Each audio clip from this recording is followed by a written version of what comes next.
रमेश हमारे गांव का एकदम नेक दिल इंसान था। हर सुबह वो सैर पे जाता था। ताजी हवा में सांस लेना उसे बहुत पसंद था। पक्षी चहचहाते थे तो उसका मन खुश हो जाता था। रास्ते में वो सबको राम राम कहता हुआ आगे बढ़ता था। राम राम। गांव की गलियां जैसे उसके कदम पहचानती थी। हर मोड़ पे कोई ना कोई कहानी छुपी होती थी। रमेश को अपनी इस दिनचर्या से बहुत सुकून मिलता था। एक दिन सैर के दौरान रमेश की नजर एक बुजुर्ग महिला पे पड़ी। वो एक पेड़ के नीचे बैठी थी। उसका चेहरा देख के लग रहा था कि वो बहुत उदास है। रमेश ने उसे पहले कभी नहीं देखा था। उसने सोचा, ये कौन होगी, कहां से आई होगी। रमेश के मन में कई सवाल उठ रहे थे।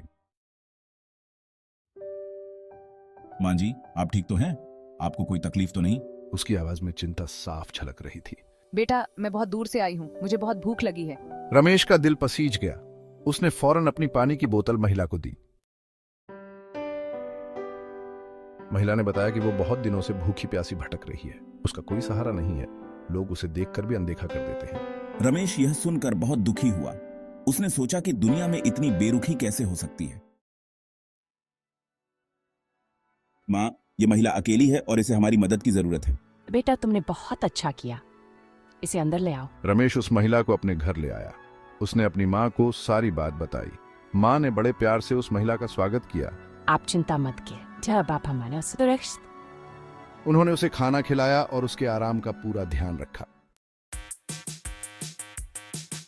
माँ, हमें इस महिला की देखभाल करनी चाहिए। हाँ बेटा, हम उसे अकेला नहीं छोड़ेंगे। रमेश और उसकी माँ ने ठान लिया कि वो उस महिला की देखभाल करेंगे। इंसानियत से बढ़कर कोई धर्म नहीं होता माँ। बिल्कुल सही कहा बेटा। उनका मानना था कि इंसानियत से बढ़कर कोई धर्म नहीं होता। रमेश का ये काम समझ नहीं आता। कौन जाने ये औरत कहां से आई है। हाँ, हमें इससे क्या लेना देना। गांव के कुछ लोगों को रमेश का यह काम पसंद नहीं आया। उन्होंने ताने मारने शुरू कर दिए। क्या ये सही है कि हम इस तरह किसी अजनबी की मदद करें? मुझे भी समझ नहीं आता। कोई कहता, कौन जाने ये औरत कहां से आई है। कोई कहता, हमें इससे क्या लेना देना। मुझे पता था कि मैं जो कर रहा हूँ वो सही है, लेकिन मैंने किसी की परवाह नहीं की।